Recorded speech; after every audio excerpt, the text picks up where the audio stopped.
So as we dive into episode 2 of the Courts and Culture Hennessy Travel, a man that is well versed with the globe, I envy you in your international travel. And maybe I took basketball too serious because I haven't seen anything until we went to Italy. Italy was amazing. That was beautiful. Lake Como. That was very, very beautiful.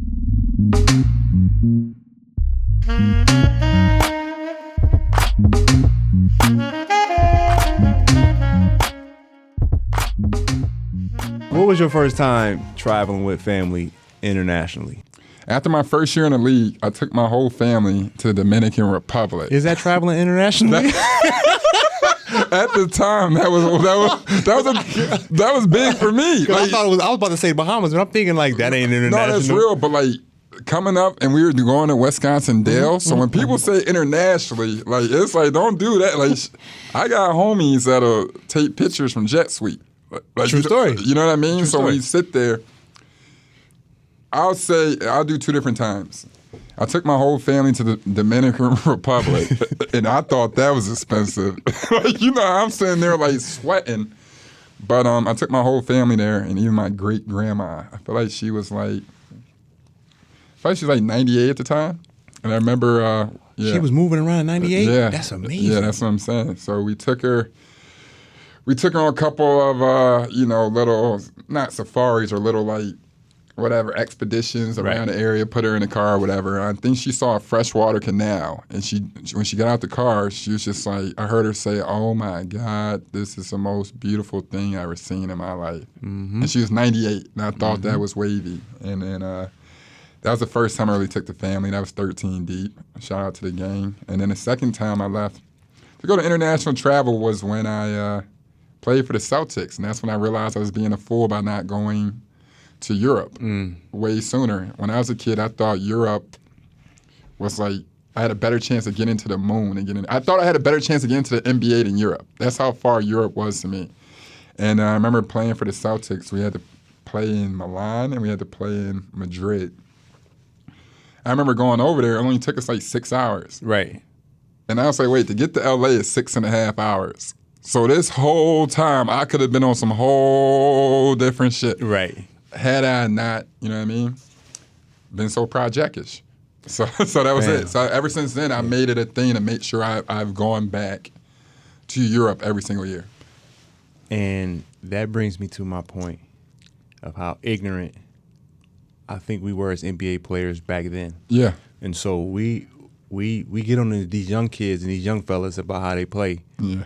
But they're a lot more open-minded than we ever were. Yeah, absolutely. I'll never forget my first time in Europe and all the complaining we did as NBA players. There was a burger that we were brought to the table, but it had no bun. It had no bun. Like somebody was like, "Yo, let me get a burger," and they brought out like a beef patty with like gravy on it. Were you in France? We were in Spain. Oh, okay, I'm about to say the French will do that to you. But We were in going. Spain. Yeah. And just how it's interesting because the difference between being in Europe in 2005 versus like 2020, it feels like night and day. Yeah, for sure. I say the same thing about Toronto. Like we tried to get out in Toronto, and Toronto just didn't. It felt foreign to me. Yeah. Like the smell, the money, yeah. the interactions. But now I go to Toronto, I'm like, yo, this is the spot. And so I can't put my finger on why. I don't know. But the 2010 the World Championships, Yeah. Istanbul. No, I heard Turkey's crazy. Oh my God, one of my favorite places on earth.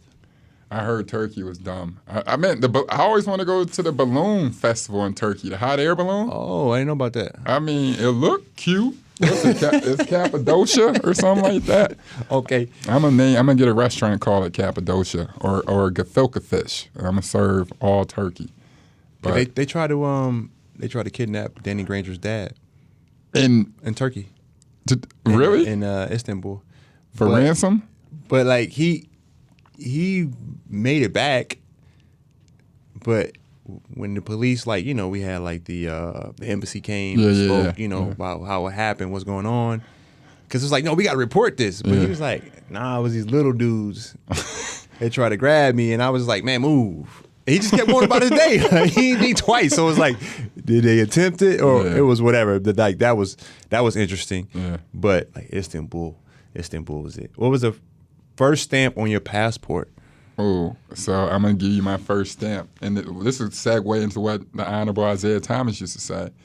Basketball have you dining with kings and, in some of the, seen in some of the best, lands on earth. I remember my sophomore year in college.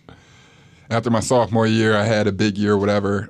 I get called for the World University Games for Team USA. Mm-hmm. So shout out Dave Egelhoff. He took me to get my passport. Like I said, I never thought I'd leave the country. Yeah. So I ended up going to get my passport, and I remember going to play for the university games that year, and I remember stopping. Our first stop was Germany. We land in Germany for a layover. Second we hop off the plane, somebody walks up to us and it's like, Americans, Michael Jackson died. It just walked away. Like, so we like, damn, G, did Michael really, like, we on some did Michael really die type shit. And he did. But he just did really die. Like, we landed and we found out the news there. So it could have been like Europe. We landed at like 9 a.m. It probably was like 2 a.m. back then. He's like, Americans, Michael Jackson died. As soon as we landed, and then from there we traveled to Belgrade, Serbia. How was that? Man, that was 10 years after we bombed their ass. It was tough. It was hard to get them to understand. The blacks are different entities. Stop coming up to us. We ain't bomb y'all shit. And then it was like, what did y'all do? I know they warned y'all. What did y'all do? What did y'all do? So other than that, shout out to Serbia. Shout out to my man Bodan Bojanovic. Yeah. The one from Atlanta. Good guy. But I was wondering, you say the youth is so much so more progressive and so much more open to the world, and I think one thing that occurs is social media and the expansion of it. But I think also as well, after being where you've gone, do you think without basketball would you have been a globe traveler? I'm from Springfield, Illinois. Okay, yeah, never mind. And so Springfield gets mad at me sometimes, but it's just that small town mindset. I didn't get on a plane until I was 16. That's crazy. It was my first plane. Yeah. And we flew to New York, and I'll never forget. This is my ignorance, so I'm speaking to my ignorance. Yeah. That was my first time I saw a man dressed up as a woman. Oh wow, really? That was the first time I ever seen it. Yeah, that's crazy. Going on the subway, and so I was like, oh look, I was loud, and I'm with dudes from Chicago, and they used to always make fun of me yo, this Springfield dude don't know nothing. Yeah, and they were right. I don't know what I don't know. Yeah. And they was like, hey man, shut up, man, you gonna get us killed. And I'm like, what? I just never seen that before. And that's where I come from. Yeah, and so I'm saying I wasn't if you don't get out, you're not getting out. And so yes, basketball was my vehicle to get somewhere. And I think that's what messed me up, because my first trip international was Venezuela. Oh. Under 18. It was a World Under 18 Why championship. Why they always have games there, G? When people my mom used to be all right, bro, to send you to Serbia, shout out to Serbia. But she you sure you want to do this? Venezuela, dog. And I don't know where I'm going. And we just did our training camp in Miami. And we practiced at the Heat facility. You showed up and you was the richest person there. So I'm like, okay. No, our beds, the first hotel I never forget, the first hotel we showed up to in Venezuela. The hotel had a nice pool. When we got in the room, the mattress was this thick, and underneath the mattress was a block of concrete. And then they had to figure out yo, we can't have y'all staying here. This is the real slums, and they had to find us another hotel. It was crazy. That's crazy. And then dudes wasn't eating because it's we ain't used to having rice and beans for breakfast. No, that's real. That was interesting. Yeah, and so that kind of messed me up going anywhere outside America. Yeah, and that's crazy because I remember being in Serbia when we traveled. That was one thing I liked. I enjoyed Serbia. I enjoyed learning the culture, and kind of it's my first real time. Like we said, 2009 seems such a long way away, but that was before mass media was out. So while I'm joking with some of the locals, it's no, I'm learning a lot about what's going on in the rest of the world, and to a certain extent, it was kind of humbling leaving where, you know, even though you're from the slums, it'd be like, no, I could be negative or spoiled in my approach to things. Yeah. And I think that's what started making me want to start exploring more. Because when you leave the country, it is cool to explore and kind of, you know, expand on your you know, on a culture, you know, your culture experiments. True story. Your favorite, because you've been, like, I'm so mad. A place I want to go to. I want to ask you that. A place you haven't been that you want to go. I know exactly where I want to go. I want to go to Australia, but I just can't do 24 hours on a. I want to go to Australia. Yeah, I can't do. That's 24-hour flight. There's a place I have that I want to go before Australia. Where? They said Croatia is what Miami is supposed to be. I did hear. I heard Croatia's summer, the boat week, and everything. I heard it's very beautiful. Actually, Nick Vucevic used to tell me about it. Yep. Well, you know, you go to Serbia, you're basically near Croatia, and they said Croatia got the best beaches in the world. I heard about that. I actually heard people swore up and down that's the truth. Man, I'm gonna be honest with you. I've never been to Israel or Turkey, man, but Barcelona, town for town, or at least I only been to like 4 or 5 towns out there, like the Barcelona. So my ignorant ass, I need to go back to Barcelona. Yeah, I love Barcelona. Because we went for training camp with the Sixers, and I'm too ignorant to enjoy it. You didn't go to the Gaudi house or nothing? We don't know none of this. Man, I'm not gonna lie. When you go to Barcelona, we missed the whole thing. Yeah, we missed everything, bro. I saw the church. Sagrada de Familia. Yeah, but bro, like we did it all wrong. But I'll give credit. I don't want to knock this city, but they didn't give me the tools I needed to enjoy life. To be honest with you, you know what I'm talking about. Yeah, Philly. To be honest with you, G, and shout out to Philly because I love everybody like that worked on staff in Philly. But when you sit here and stuff, like, bro, we be so removed from stuff. Like, you be outside waiting for a cab, and not in a weird way, but I just feel like when you go to other teams, you feel like you were in the league. When you went to the Sixers, it was like they got it right now. No, they got it right now for sure. But at the time, it'd be like, bro, I just be in the most randomest places as like $1 million dude, and I wasn't like really taught like how to move, or like I didn't know the organization would help me move. I didn't know it's a mandatory thing. By the time I showed up, it was like, you can't go to Lil Wayne, you can't go here. You know what I mean? So I was wondering, I think one thing that occurs about international travel, what's your vibe when you go to international travel? Like, are you dressing yo swag? Or are you saying, like, you know what, I'm going to bring a couple sweats and I'm going to go shop over there? Like, what's the steez and what's the countries you like to shop in best? Like, I always say Milan. I always just tell them it's just picturesque shopping. Yes. Like you go down a little brick road, like it's just a fun day to shop. Yeah. Like, I had a good time in Milan. Been to Milan. You know what? There's this one shoe that I cannot find in my size, and this is how I want to dress when I'm overseas in the summer. Espadrillos. Oh yeah, I love Espadrillo. I cannot find a pair in my size. I've been looking for like 15 years. I had an Espadrillo like little phase at one point. I was like, forget. I was just walking. I would buy them small and just walk on the back of them. Like when my feet get tired. I might have had one pair that I tried to do that. No, because it goes with your lower piano outfits and all that. But no, some linen pants or shorts and a lower piano polo, or give me a Zegna t-shirt and I'll put a cardigan or some type of sweater tied up over it. Yeah, that's hard. And my wonderful Espadrillos hat. And there you go. And then all you do is go eat cheese and like prosciutto and charcuterie boards. Yeah, charcuterie boards. Yeah, and you finesse from there. Oh yeah, when we were in Italy. Yeah, that was pretty. I forgot what the name of that hotel was. It's a beautiful hotel. Beautiful. Shout out to that wedding party that did it. BIG. Y'all really held it down. I'm not gonna lie, y'all was 25 deep. It was a diverse wedding party, so I know the homies was really getting money across all different type of colors. I was talking with that heavy. The suits was time for it. I'm like, damn, they getting money over there, low key. I had to close my date. Shit, he must be a trust fund, baby. But anyway, after we got done on ATEP, pause. We went into the lobby and we're having a conversation. It was so funny that a woman came up. And I'm like, oh, she probably just wants to take a picture. And she was like, what's your name?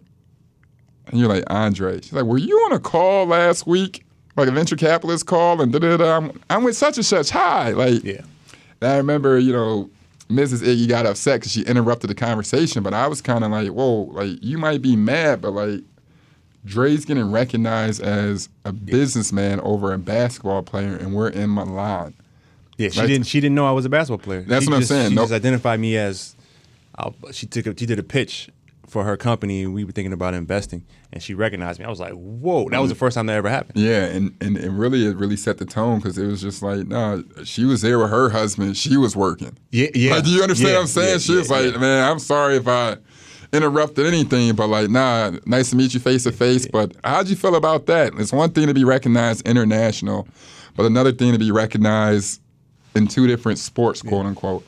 No, it was like that was one of my favorite moments in terms of interactions with people, and because she didn't know me as a basketball player, and I was speaking at Columbia, and they were asking me like, what have you learned from these different worlds, and I was saying how hard it was to raise capital for fun, and one thing that happened was one of the larger LPs who invested in our firm, they were talking about my tweets, like they gave me like cavity check, like background check, asking me. We had to do a 2-hour interview, just me, not the other part. They in there watching me get interviewed. It was pretty extensive. And so they were talking about like, your tweet from 2 years ago, it wasn't nothing bad, laughing about it. I'm like, they really doing a background check. Like, this is crazy. And so in the moment, I'm thinking to myself like, well, we got to level up. Yeah. Like, this is where you're at now. Yeah. And you got to stay at this level and just like, you don't want to take yourself too serious, but at the same time, it's like, this is what's at stake. Oh, no, it's aware. I mean, it's aware. It's just being aware and just being like, damn, y'all worry about a tweet from 2 years ago. You know what I mean? With me, you just have to worry about if I was that good. I would just have to be that good because you talking about tweets. I'm like, man, you might as well just let that go. Point forward. Be merry, be free. Go like see places. Like when you go see places, like, I went to one of my other favorite trips was in Greece. Oh, I heard Greece is lit. You went before they got broke or after? It was right when they got broke. I would have turned up. It was right when the economy just went south. And like what is their currency called? Whatever the currency called. Greek. It went to like nothing. And you saw stuff boarded up. But we went to it's a tourist attraction where I think Peter or Paul, like the disciples traveled through. Oh, word? And they gave you like the background and history of they were preaching through there. Like that was where they went through. It was amazing. Man, that's hard. Greece. And like that was what I remember most about that trip. Those are the trips I like when I learned something like about life, like forget all the basketball stuff. That was something Eric Snow had said when I was a rookie in the league. He was like, man, when you hit any city, just make sure you learn about that city. Mm-hmm. And like that's one thing, as much as I do have fun, I will go out and make sure I do like touristy shit and see some stuff I would see in a history book. Like to go back to Barcelona and see the Sagrada de Familia in person. Yeah. It's OD. But I apologize because I'm only saying I'm leaving out Africa only because I feel like that's home. So please, my beautiful people, I've been back home. That's you know what? That's one of the few times where I left America and felt more at home than any other time in my life, bro. Where'd you go apart? I went to Nigeria. I went back to the crib. Word? Yeah. You felt more at home. Listen. I won't speak to how I really, really, really felt because I only saw me, and so I'll leave it at that. I only saw me. Was you with Nigerians? I'm not talking about you went there with Nigerians. I went there for a board meeting. Oh, okay, that's crazy. Actually, I heard about and this. It was just African-based company. It served its purpose in Africa, and so I went back to Lagos. Oh, that's and hard. To see it, I've never felt like so at home. Like I was like, I let down my guard completely. And the food, like I had authentic fufu, egusi soup, pepper soup. Like oh my god. Yeah. Oh my God, it's different over there. Jamie Foxx was there. I might need security. That his stand up. Oh yeah, he's like, you smell good. He hit it on the head. Pause. Point forward. This episode of Courts and Culture was brought to you by Hennessy. Drink responsibly. Tune in for another episode next week.